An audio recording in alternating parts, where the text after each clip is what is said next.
Bonjour et bienvenue pour cette 213e émission de J'irai lire des comics chez vous.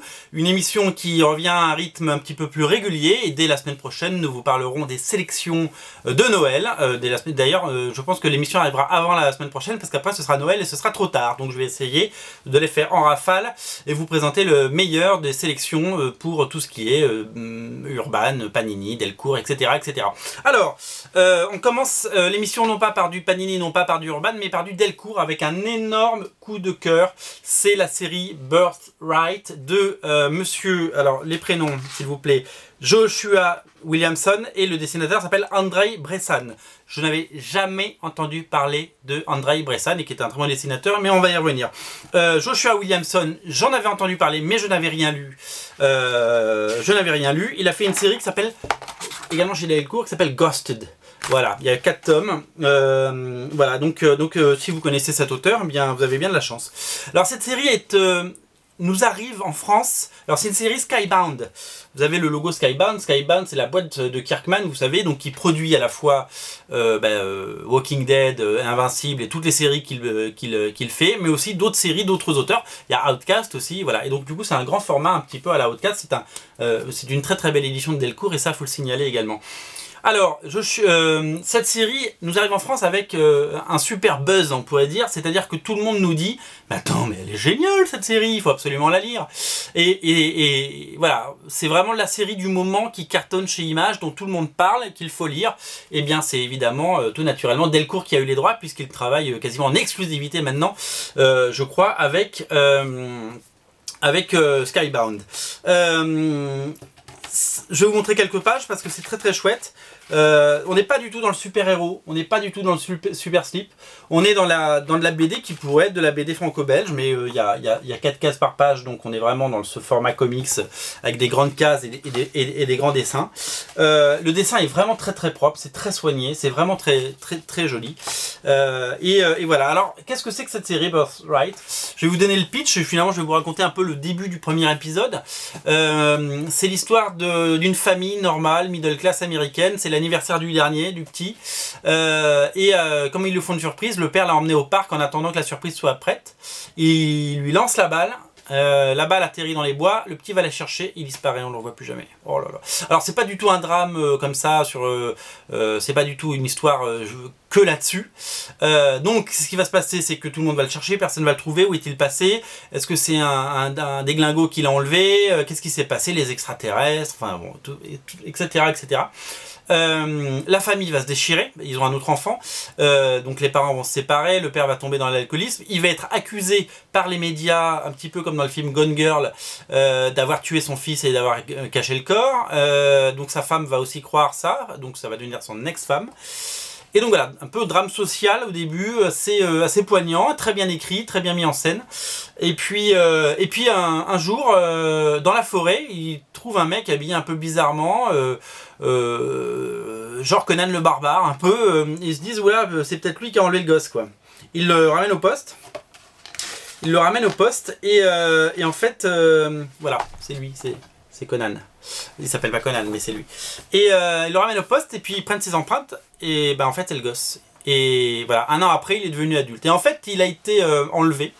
Il a été porté dans une autre dimension qui s'appelle Terranos. Et il a tout simplement...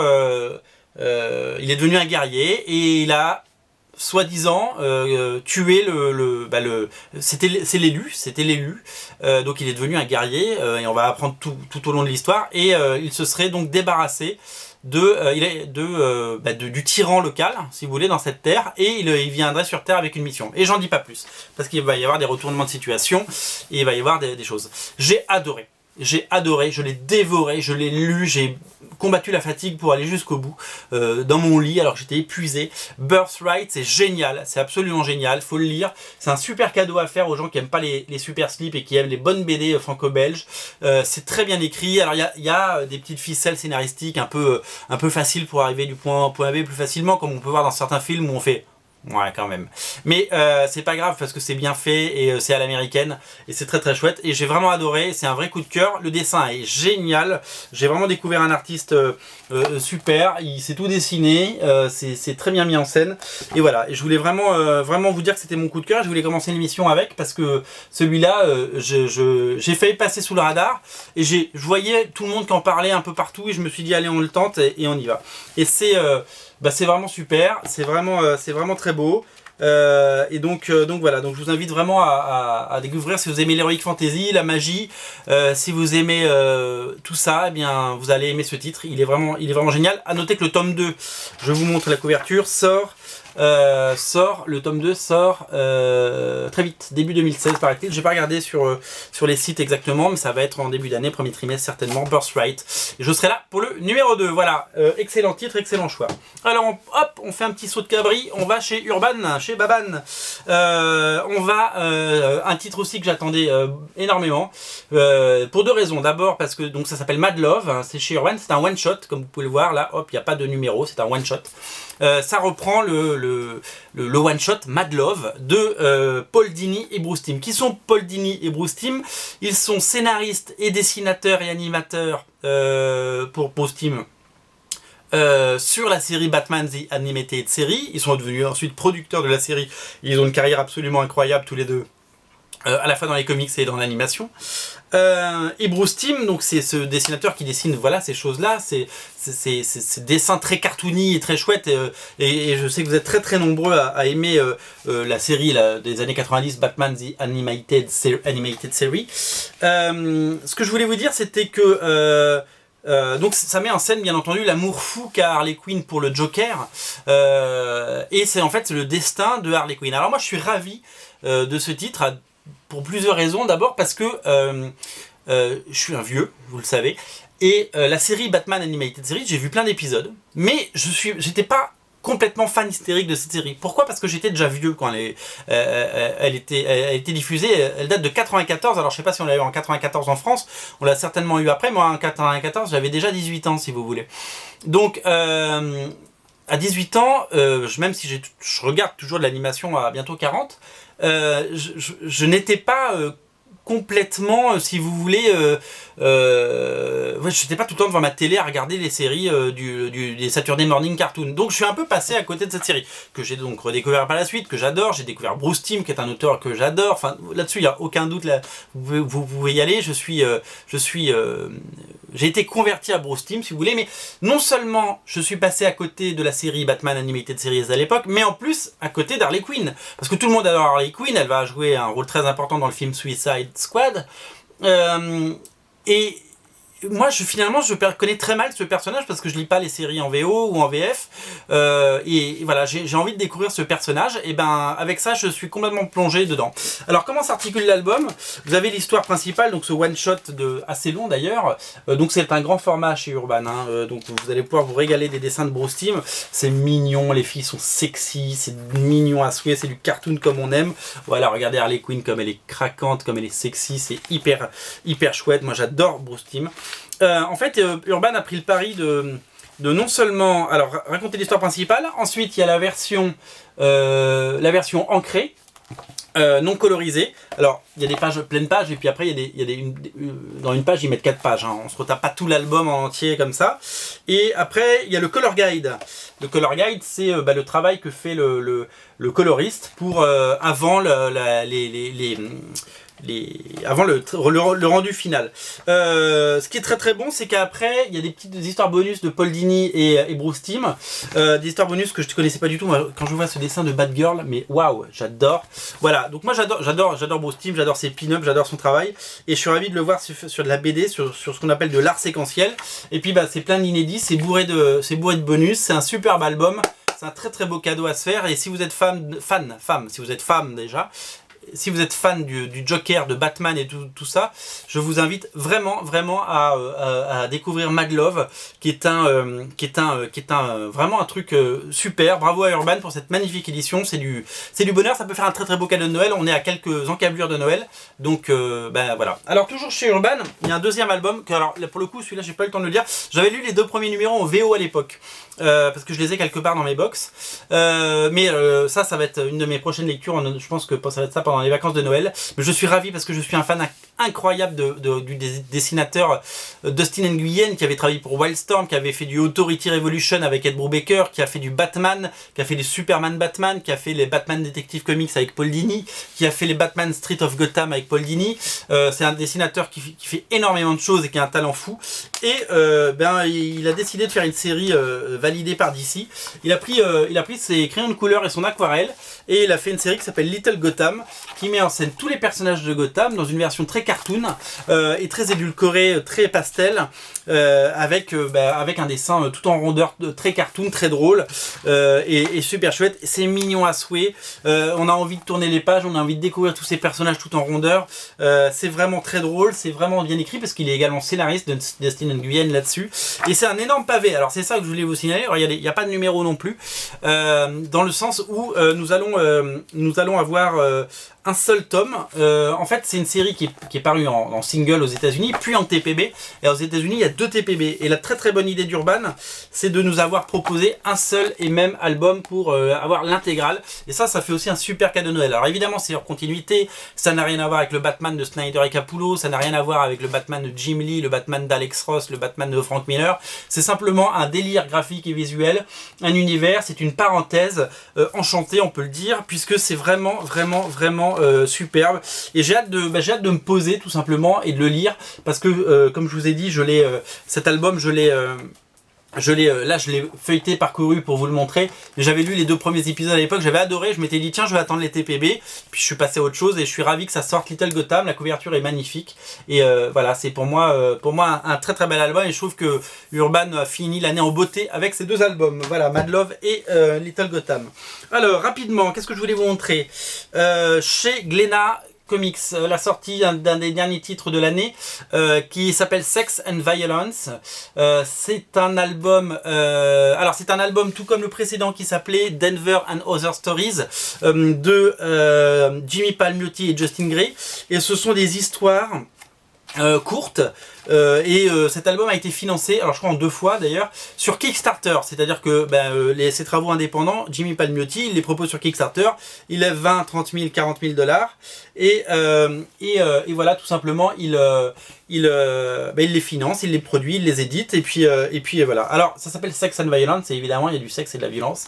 C'est plein d'histoires courtes, avec comme thématique le sexe et la violence, avec des auteurs différents. Alors c'est souvent des dessinateurs qu'on connaît pas très bien. Il y a des gens comme Jimmy Brongston qui fait la première histoire par exemple. Je connaissais pas ce type là. Voilà, c'est vraiment un essai. Moi je trouve qu'il y a des bonnes histoires, il y en a des moins bonnes. C'est toujours très sexy parce qu'il y a tout le temps plein de nanas et c'est toujours très chouette. C'est vraiment la thématique principale. Voilà, il y a pas de, c'est vraiment le seul fil rouge si vous voulez dans l'histoire. Et puis il y a des auteurs à découvrir. Donc voilà, donc si vous avez aimé Denver and Other Stories, voilà, Sex and Violence chez Glénat Comics, c'est à lire et découvrir. Et en tout cas, c'est vivement recommandé. Voilà. Alors, qu'est-ce que je voulais vous montrer d'autre? Je voulais faire un tour. On va faire un petit virage du côté des éditions Monsieur Popcorn avec 2 titres. Le premier, c'est l'édition intégrale de Sticky Pants. C'est le Art Pack Sticky Pants. Vous savez, c'est ces parodies. Alors, donc il y a un fourreau, hop, et à l'intérieur, nous avons Sticky Pants tome 1, hop, et dis donc. Et alors donc on a Sticky Pants tome 1 et Sticky Pants tome 2, 1 et 2. Sticky Pants, donc c'est ces parodies hyper coquines des trucs de super-héros, avec tous vos héros préférés, Tornade, Cyclope, Captain America, Superman, voilà, Wonder Woman. Et ils ont une fâcheuse tendance à tous faire des choses ensemble. Voilà, des choses un peu comme ça, et même à aller encore plus loin. C'est très drôle, c'est un vrai succès de librairie, et c'est très très bien pour un éditeur indépendant. Alors ça va très très loin dans l'humour, hein, c'est pas à donner entre toutes les mains. Et moi j'ai toujours aimé et défendu Sticky Pens, et je trouve que d'abord c'est un succès, et j'aime ça les succès. Et en plus, je trouve qu'il y a un vrai talent, donc voilà, j'espère qu'il y aura un tome 3 très bientôt. En attendant, le tome 1 qui n'était plus disponible, il a été retiré mais il n'était plus disponible, c'est tout simplement interdit aux moins de 18 ans, hein, c'est marqué dessus. Hop, c'est marqué dessus, voilà, pam. Voilà, donc vous avez le coffret à Noël pour offrir à votre grand-mère, bien entendu, mais, enfin, ou à quelqu'un qui appréciera. Et à l'intérieur, vous avez ces fiches-là, hop, hop, hop. Ce sont les... c'est en fait une publicité, on pourrait dire, en fait, c'est le jeu. Les premiers trucs du jeu Fist Them All, qui est un jeu de plateau qu'ils ont créé, qui est actuellement en cours de... Donc j'ai les règles et tout ça. C'est actuellement en cours, c'est la V1 en fait du jeu, mais le jeu va être produit en vrai, dans une vraie boîte, etc. Le jeu va sortir sur... Il est actuellement en financement sur Ulule. Donc pour faire un jeu, il faut beaucoup plus de sous qu'une BD. Donc là, je crois que ça se passe plutôt pas mal pour eux. Donc tant mieux, ils sont je crois aux alentours de 20 000 € si je dis pas de bêtises. Donc ils sont à 50% de mémoire, hein, je dis ça. J'espère que je dis pas de bêtises. Je vais essayer de remettre tout ça dans la boîte. Hop. Hop, hop, hop, ça veut pas. Enfin voilà, Sticky Pens, vous pouvez vous offrir ça. Et si vous voulez, allez se faire un tour sur Ulule. Vous tapez Sticky Pens, pardon, c'est là. Et vous trouverez le jeu. Vous pourrez vous l'offrir ou l'offrir à votre belle-mère ou je ne sais qui. Voilà. Hop, j'ai encore oublié un truc. Dis donc, il y a plein de fiches, dis donc, dans cet album. Voilà. Et donc ça va rejoindre ma petite collection parce que j'avais les albums en single. Mais ce petit coffret, je le trouve très sympa. Donc voilà, peut-être que je l'offrirai à quelqu'un. Toujours chez Monsieur Popcorn, et ça je voulais une parodie de Star Wars qui s'appelle Space Wars. J'ai lu ça, c'est plutôt rigolo. C'est moins cru, alors c'est interdit au moins de 12 ans celui-là, donc c'est moins graphiquement cru, mais il y a quelques blagues un peu crues et c'est assez drôle. Moi j'aime bien toutes ces parodies de Star Wars, c'est plutôt inspiré et je trouve que le travail de Monsieur Popcorn est très chouette et celui-là je voulais vous le montrer également. Alors ensuite on continue avec quoi? Alors oui, on continue, on termine avec les éditions Taschen. Les éditions Taschen qui ont sorti ces quelques semaines 4 bouquins. Et donc 3 petits bouquins qui ont retenu mon attention, ce sont les Little Books, je vous les montre. C'est un format poche, on va dire un format manga. Vous savez, les éditions Taschen, ils font des très très belles encyclopédies sur les 75 ans de DC, les 75 ans de Marvel. Ce sont des éditions à 150 €, c'est très cher. Il y a les éditions après de DC Comics avec le Golden Age, Silver Age, Bronze Age, etc. Qui coûtent moins cher. Donc finalement c'est le même album découpé en 3 mais dans une version enrichie et en français. Donc voilà, et ils ont décidé de sortir des mini encyclopédies taille format poche, on va dire. Donc c'est du, alors je vous montre un peu, là c'est Wonder Woman, l'édition est plutôt soignée parce que c'est semi-rigide. Le papier c'est le même un peu que d'habitude. Vous avez énormément d'illustrations, l'iconographie est vraiment très chouette, c'est vraiment très joli et c'est très complet. Alors les textes, l'introduction au début est en français, mais les textes à l'intérieur sont en anglais. Mais finalement les textes c'est quoi? C'est ce dessin est pris de la case de Wonder Woman numéro 133 machin etc. avec le nom de l'auteur. Donc finalement c'est très très accessible. Et l'autre avantage, donc chaque encyclopédie fait 92 pages. Et l'avantage c'est qu'elles sont à moins de 8 € pièce. Et ça peut faire un super petit cadeau si vous avez des petits cadeaux à faire à Noël. Ça peut faire vraiment un très très beau cadeau. Et moi je suis hyper fan de ces petits trucs. Je les ai feuilletés, je les ai lus. Alors on a Superman comme vous pouvez le voir avec derrière un dessin d'Alex Ross. On a évidemment Wonder Woman. Hop, je vous montre devant derrière. Et Batman bien entendu avec une superbe couverture. J'adore cette cover, elle est super. Voilà, très beau boulot des éditions Taschen qui sont capables de faire des bouquins à 150 € et des bouquins à 8. Et voilà, et donc ça c'est une super petite collection, vous pouvez prendre les 3 ou celui que vous aimez. Et en attendant, moi je pense que c'est un vrai petit bonheur en tout cas. Et puisqu'on parle des éditions Taschen, pour compléter ma collection, il me fallait le Bronze Age of DC Comics, ça va des années 70 à 84. Alors l'info que je dois vous donner, c'est qu'à la base cette collection devait compter 5 volumes, il devait y avoir le Modern Age et le Dark Age, je crois que c'est l'inverse, Dark Age puis etc. Et finalement, alors je ne sais pas si ça a marché ou pas marché, mais c'est une décision plutôt éditoriale. Il n'y en aura que 3, donc celui-là conclut la trilogie, voilà, parce que voilà, de 5 tomes on passe à 3, tout simplement. En fait, le postulat de départ, c'est de se dire que dans les années 70, les comics ont pris un virage puisqu'ils sont devenus très visuels, avec notamment la sortie du film, du premier film Superman. Et donc voilà, ça nous raconte toute l'histoire de DC Comics, avec énormément d'illustrations, des grandes pages. Je vais pas trop vous montrer parce que c'est lourd, mais voilà, en tout cas c'est très très riche et c'est toujours très complet. C'est des éditions sont souvent très très belles et voilà, ça fait des très très beaux cadeaux. Ça coûte 40 € pièce, ce qui est moins cher. Vous voyez, notamment on parle du combat de Superman contre Mohamed Ali, etc., avec toutes ces belles choses. Voilà, il y a énormément de dessins. Si vous aimez les Teen Titans, George Perez et toutes ces choses là, ça remonte à ça.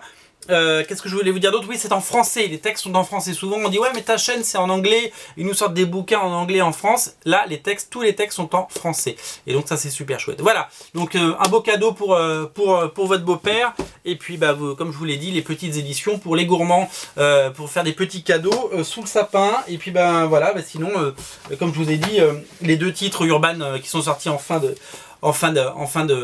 d'année sont vraiment indispensables à mon goût. Et je voulais également vous dire que Birthright, c'est vraiment une petite bombe. Donc moi j'ai adoré. Voilà, c'était la 213e émission. Il faut que je me le note quelque part. On se retrouve très très vite pour la sélection de Noël. D'ici là, faites des beaux achats, achetez plein de comics parce que c'est le moment de se faire plaisir. Salut!